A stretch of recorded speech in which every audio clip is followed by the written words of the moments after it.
آج ہم ایک ایسی کہانی کی گہرائی میں اتر رہے ہیں جو ہم میں سے اکثر نے بچپن سے سنی ہے، حضرت یونس علیہ السلام اور وہ مچھلی کا واقعہ۔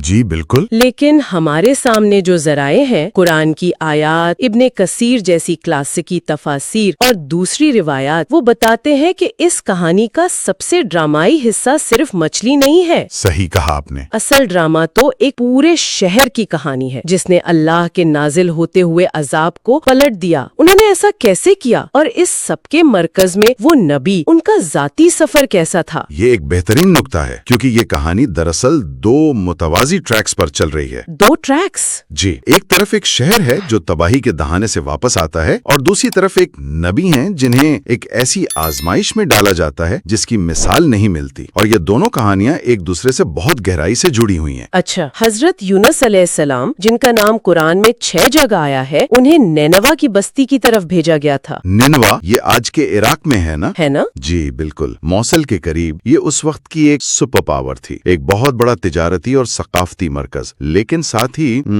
شرک اور گناہوں میں ڈوبا ہوا تھا۔ تو آئیے اس سفر کا آغاز نینوا شہر سے ہی کرتے ہیں۔ ہمارے ذرائع بتاتے ہیں کہ یہ کوئی چھوٹا قصبہ نہیں تھا، بلکہ لاکھوں کی آبادی والا ایک میٹروپولس تھا۔ جی، بہت بڑا شہر تھا، اور اس ماحول میں حضرت یونس کی دعوت بہت واضح اور سیدھی تھی۔ کیا دعوت تھی ان کی؟ اے لوگو، ایک اللہ کی عبادت کرو، ان بتوں کو چھوڑ دو جنہیں تم نے اپنے ہاتھوں سے بنایا ہے، اور اپنے گناہوں سے توبہ کرو، ورنہ تم پر اللہ کا عذاب آئے گا۔ لیکن جیسا کہ اکثر انبیاء کے ساتھ ہوا، قوم کا رد عمل تکبر اور انکار پر مبنی تھا۔ انہوں نے مذاق اڑایا، طنز کیا، اور اپنی روش پر قائم رہے۔ اور یہ سلسلہ کوئی 1-2 دن تو نہیں چلا ہوگا؟ جی نہیں، روایات کے مطابق 10 سال تک چلتا رہا۔ کئی دہائیوں کی جدوجہد کے بعد بھی جب کوئی نتیجہ نہیں نکلا تو ظاہر ہے ایک انسانی رد عمل تو آنا تھا۔ حضرت یونس نے کیا کیا پھر؟ بالکل، مسلسل انکار کے بعد ان پر ایک شدید مایوسی اور غصہ طاری ہو گیا۔ اسی حالت میں انہوں نے اپنی قوم سے کہہ دیا، اب تمہارے پاس صرف 3 دن ہیں، 3 دن میں تم پر عذاب نازل ہو کر رہے گا۔ اور یہ کہہ کر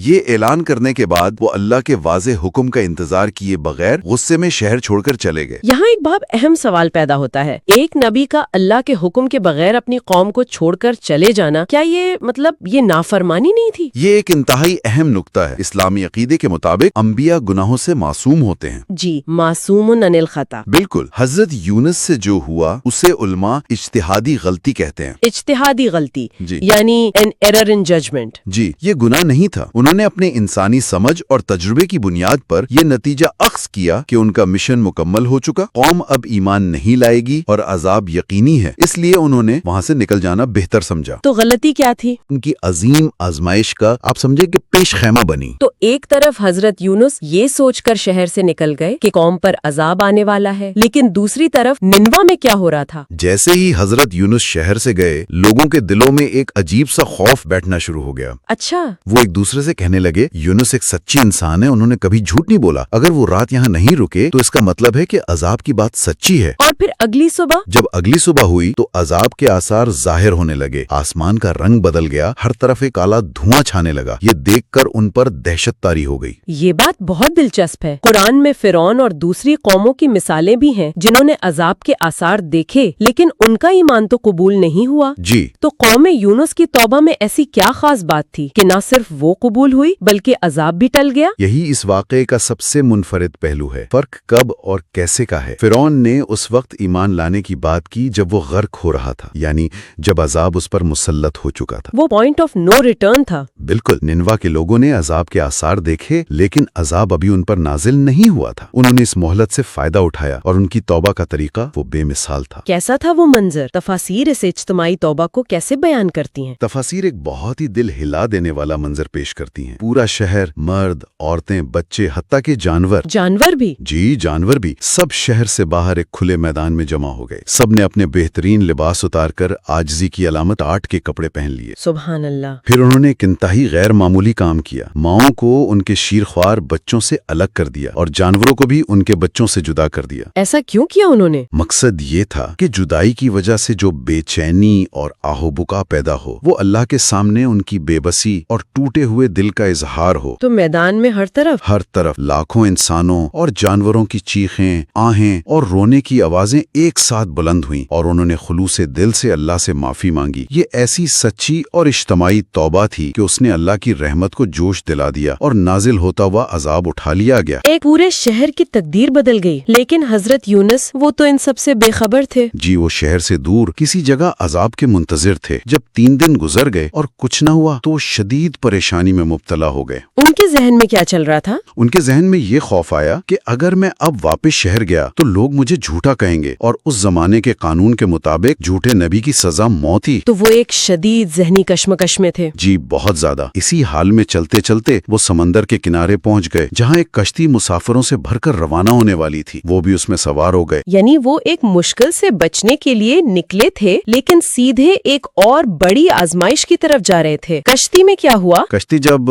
گہرے سمندر میں پہنچی تو اچانک ایک خوفناک طوفان نے اسے آ گھیرا۔ لہریں اتنی اونچی اٹھنے لگیں کہ کشتی ڈوبنے کے قریب پہنچ گئی۔ اچھا، ملاحوں نے کہا کہ ایسا لگتا ہے کشتی میں کوئی ایسا شخص ہے جو اپنے مالک سے بھاگا ہے، کوئی گناہگار ہے جس کی وجہ سے یہ مصیبت آئی ہے۔ اور پھر انہوں نے قرآن اندازی کا فیصلہ کیا۔ جی، اس زمانے کے رواج کے مطابق۔ میں یہاں ایک لمحے کے لیے رکنا چاہتی ہوں۔ ذرا حضرت یونس کی نفسیاتی کیفیت کا تصور کریں۔ وہ اللہ کے نبی ہیں، لیکن ایک قرآن اندازی انہیں اس مصیبت کی وجہ قرار دینے والی ہے۔ بالکل، یہ کتنی بڑی آزمائش اور سبکے کی بات ہوگی۔ اور جب قرآن ڈالا گیا تو انہی کا نام نکلا۔ پہلی ہی بار میں جی، لوگوں نے ایک نیک اور بزرگ انسان سمجھتے تھے، اس لیے انہیں یقین نہیں آیا۔ انہوں نے دوبارہ قرآن ڈالا، پھر انہی کا نام نکلا۔ جی، تیسری بار بھی جب حضرت یونس کا ہی نام آیا تو وہ خود سمجھ گئے کہ یہ کوئی اتفاق نہیں، یہ اللہ کی طرف سے ہے۔ لیکن لوگوں نے تو انہیں پھینکنے سے انکار کر دیا۔ بالکل، لیکن انہوں نے خود کہا وہ شخص میں ہی ہوں، مجھے سمندر میں پھینک دو تاکہ تم سب کی جان بچ جائے۔ آخرکار انہوں نے خود ہی سمندر میں چھلانگ لگا دی۔ اور جیسے ہی وہ پانی میں گرے، قرآن کہتا ہے کہ ایک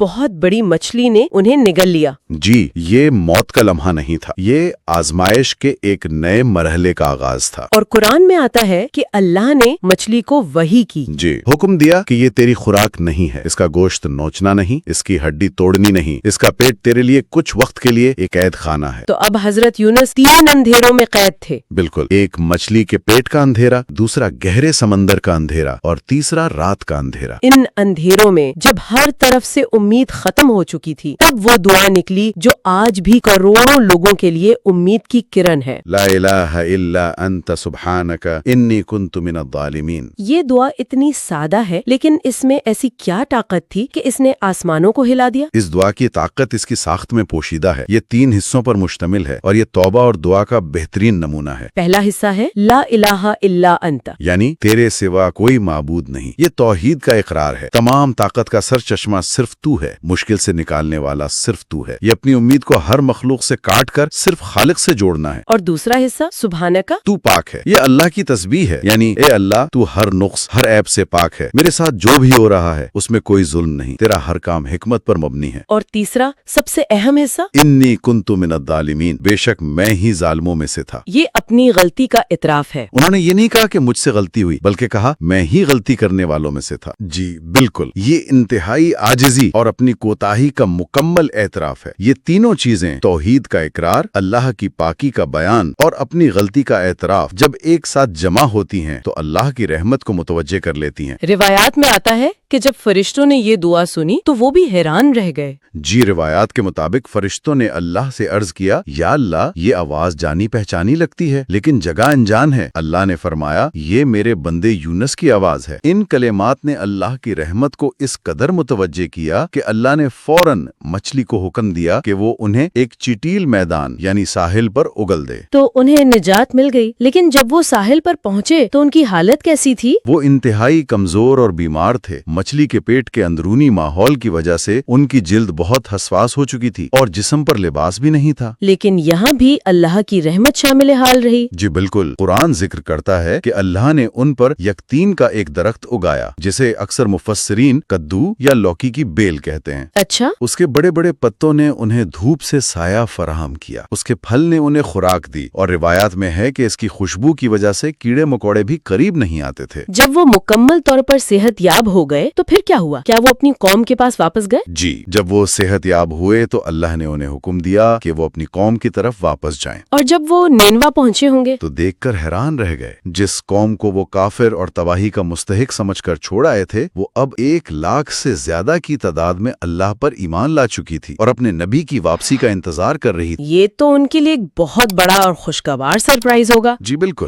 تو جب ہم اس پورے واقعے واقعے کو ہمارے ذرائع کی روشنی میں ایک ساتھ دیکھتے ہیں تو وہ کون سا مرکزی سبق ہے جو ایک نبی کی آزمائش اور ایک قوم کی نجات کو آپس میں جوڑتا ہے؟ میرے خیال میں مرکزی سبق خلوص نیت سے اعتراف ہے۔ اعتراف؟ اس نے انفرادی طور پر اپنی اجتہادی غلطی کا اعتراف کیا اور ان کی دعا نے انہیں 3 اندھیروں سے نجات دلائی۔ اس سے یہ پتہ چلتا ہے کہ توبہ چاہے وہ اجتماعی ہو یا انفرادی، اللہ کی رحمت کو اپنی طرف کھینچنے کا سب سے طاقتور ذریعہ ہے۔ بالکل۔ اور ہماری آج کی زندگی کے لیے جو مشکلات، پریشانیوں اور کبھی کبھی نا امیدی کے اندھیروں سے بھری ہوتی ہے، اس میں کیا عملی پیغام ہے؟ پہلا عملی سبق تو یہ ہے کہ غصے اور مایوسی میں فیصلے نہ کریں۔ جلد بازی اکثر ندامت کا باعث بنتی ہے، جیسا کہ حضرت یونس کے معاملے میں ہوا۔ صبر اور اللہ کے حکم کا انتظار کرنا حکمت ہے۔ اور دوسرا اور سب سے بڑا سبق دعا کی طاقت۔ حضرت یونس کی دعا، جسے آیت کریمہ بھی کہتے ہیں، صرف الفاظ کا مجموعہ نہیں ہے، یہ ایک مائنڈ سیٹ ہے۔ ایک مائنڈ سیٹ؟ جی، جب بھی کوئی مصیبت آئے تو اس فریم ورک کو اپنائیں۔ پہلے اللہ کی وحدانیت اور طاقت کو تسلیم کریں، پھر اس کی پاکی اور حکمت کو مانیں، اور آخر میں اپنی کمزوری اور کوتاہی کا کھلے دل سے اعتراف کریں۔ یہ رویہ